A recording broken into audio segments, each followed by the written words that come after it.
Facebook পেজে অনেকেই আমাদেরকে প্রশ্ন করেন যে ভাই আমরা মিউজিক ব্যবহার করে ভিডিও আপলোড করতে চাই, সেই মিউজিকগুলো আমরা কোথায় থেকে কালেক্ট করব, কোথায় থেকে ফেসবুক থেকে ডাউনলোড করব। এইখানে আপনার রিলসের যে মিউজিকগুলো রয়েছে এই মিউজিকগুলো কিন্তু 100% কপিরাইট ফ্রি না, তার কারণে কিন্তু আপনারা সেখান থেকে ব্যবহার করতে পারবেন না।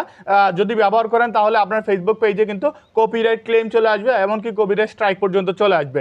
এখন আপনারা বলবেন যে ভাই আমরা মিউজিক কোথা থেকে ব্যবহার করব সেটা আমাদের বলে দিন। চলুন আজকের এই ভিডিওতে ফেসবুক থেকে আপনারা কীভাবে সঠিক নিয়মে মিউজিক ডাউনলোড করবেন, সেটা কিভাবে ব্যবহার করবেন, চলুন আজকের এই ভিডিওতে সেটা আপনাদেরকে দেখাই। তো প্রথমে মিউজিক ডাউনলোড করতে হলে আমাদেরকে ক্রোম ব্রাউজারে চলে আসতে হবে, সেখানে আমাদের ফেসবুকটা লগ ইন করে নিতে হবে। এখানে সার্চ নামের অপশনটাতে আপনারা ক্লিক করবেন। ক্লিক করার পর এখান থেকে আপনারা নিচের যে অপশনটা দেখতে পাচ্ছেন এখানে মেটা বিজনেস সুইটস, এই নামটা সেমভাবে লিখে নেবেন। লিখে নেওয়ার পর আপনারা সার্চ করবেন, ঠিক আছে। তো সার্চ করার পর আপনারা যে প্রথম যে ওয়েবসাইটটা আসবে সেটার উপরে আপনাদেরকে ক্লিক করতে হবে, ঠিক আছে। আমি এখানে ক্লিক করে দিলাম। ক্লিক করার পর আমাকে ডাইরেক্ট নিয়ে যাবে, কারণ হচ্ছে যে আমার সেখানে লগ ইন রয়েছে। ফেসবুকে আপনারা যেভাবে লগ ইন করেন, ঠিক আছে, আইডি পাসওয়ার্ড যে এইখানেও সেমভাবে আপনার আইডি পাসওয়ার্ড চাইবে। চাওয়ার পর আপনারা সেখানে সুন্দরভাবে লগ ইন করে নেবেন। লগ ইন করার পর আপনার এইখানে আপনি কিন্তু কর্নারে দেখতে পাবেন আপনার কিন্তু অল টুল নামের একটা অপশন রয়েছে। আমি এখানে ইন্ডিকেট করে দেখিয়ে দিচ্ছি। অল টুল নামের একটা অপশন রয়েছে, সেটার উপরে আমরা জাস্ট এখান থেকে ক্লিক করব, ঠিক আছে। ক্লিক করার পর আপনারা কিন্তু এইখানে মিউজিক নামের একটা অপশন দেখতে পাবেন। আমি এখানে সুন্দর করে দেখিয়ে দিচ্ছি কোন অপশনটা রয়েছে।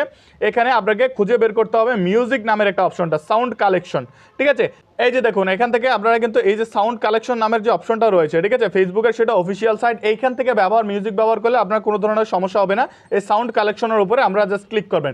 লোডিং নেওয়ার পর হালকা একটু সময় নেবে। সময় নেওয়ার পর আপনারা কিন্তু এইভাবে একটা ইন্টারফেস দেখাবে। ইন্টারফেস দেখানোর পর এইখান থেকে আপনারা কিন্তু সকল ধরনের মিউজিক কিন্তু সেখান থেকে ডাউনলোড করে আপনারা কিন্তু ব্যবহার করতে পারবেন, তাও আবার কপিরাইট ফ্রি। সেগুলো ফেসবুকে ব্যবহার করতে পারবেন, অন্যান্য প্ল্যাটফর্মে কিন্তু আপনারা ব্যবহার করতে পারবেন না। ফেসবুকের সেগুলো ফ্রি আপনাকে দিয়ে দেওয়া হয়েছে। এইখান থেকে আপনারা কি করবেন, আপনার যেই মিউজিকটা ভালো লাগবে সেই মিউজিকটা কিন্তু এখান থেকে সিলেক্ট করবেন। সিলেক্ট করার পর এই যে ডাউনলোড নামের যে বাটনটা রয়েছে নিচের দিকে, সেই ডাউনলোড নামের বাটনটার উপরে ক্লিক করবেন। ক্লিক করার পর সেটা ডাউনলোড হয়ে যাবে। এখন আপনারা সেটা কিভাবে ব্যবহার করবেন সেটারও একটা নিয়ম রয়েছে। এখন যখন আপনারা ডাউনলোড করবেন, ডাউনলোড করার পর এই যে আই বাটনটার উপরে ক্লিক করবেন, ঠিক আছে। এই আই বাটনটার উপরে ক্লিক করার পর আপনারা কিন্তু এখানে দেখিয়ে দিচ্ছে সঙ্গের ইনফরমেশনগুলো দেওয়া রয়েছে। সেই ইনফরমেশনগুলো আপনাকে কি রয়েছে, যেমন টাইটেল, দ্য ওয়েব ফিট লাখান যিনি বানিয়েছেন, যা আর্টিস্ট এখানে নিচে দেওয়া আছে। এখান থেকে কিন্তু লিঙ্কও দেওয়া আছে। এই লিঙ্কগুলো কিন্তু আপনাকে অবশ্যই কপি করে নিতে হবে।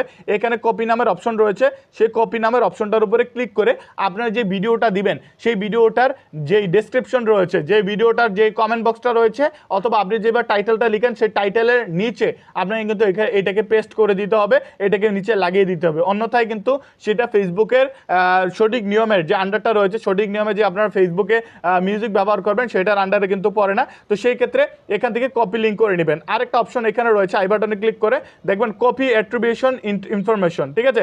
এই অপশনগুলো রয়েছে, এই অপশনগুলো কিন্তু আপনারা সেখানে যোগ করে দিতে হবে। আপনি যখন ফেসবুক পেজে আপনার যে কোনো রিল ভিডিও হোক, চাই সেটা লং ভিডিও হোক, সেটা কমেন্ট বক্সে না হলে আপনার টাইটেলের নিচে কিন্তু আপনাকে সেখানে এই দুইটা কপি করে জাস্ট আপনাকে পেস্ট করে দিতে হবে। তারপর আপনি কিন্তু সম্পূর্ণ মিউজিক ব্যবহার করতে পারবেন। এখানে অসংখ্য মিউজিক রয়েছে। আপনারা কিন্তু এখানে দেখতে পাচ্ছেন আপনাকে এখানে ইন্ডিয়ান মিউজিক রয়েছে, বেঙ্গলি মিউজিক, বাংলা মিউজিক রয়েছে, তারপর ইংলিশ মিউজিক রয়েছে। আপনি যে কোনো ধরনের মিউজিক এখানে ফ্রিতেই চাইলে ব্যবহার করতে পারবেন। সেইটাতে কোনো ধরনের ফেসবুক রেস্ট্রিকশন দিচ্ছে না এবং আপনার মনিটাইজেশনে কোনো ধরনের এফেক্ট পড়বে না। আপনারা বুঝতে পেরেছেন যে কিভাবে এখান থেকে ব্যবহার করতে হবে। এখান থেকে কিন্তু সাউন্ড ইফেক্টটাও রয়েছে, ঠিক আছে। আপনি কিন্তু ছোট ছোট যে সাউন্ড ইফেক্টগুলো দেন, ঠিক আছে, বিভিন্ন ফানি ভিডিওসের উপর সাউন্ড ইফেক্ট দেন, সেইগুলোও কিন্তু এখান থেকে চাইলে ব্যবহার করতে পারবেন। সেক্ষেত্রে কোনো ধরনের সমস্যা ফেসবুক করবে না। আশা করি ভিডিওটা ভালো লেগেছে এবং আমাদের পেজে নতুন হয়ে থাকলে অথবা ইউটিউব চ্যানেল নতুন হয়ে থাকলে ইউটিউব থেকে দেখে থাকলে সাবস্ক্রাইব করবেন, পেজ থেকে দেখে থাকলে ফলো করে আমাদের পরবর্তী ভিডিও আসার জন্য অপেক্ষা করবেন। আসসালামু আলাইকুম।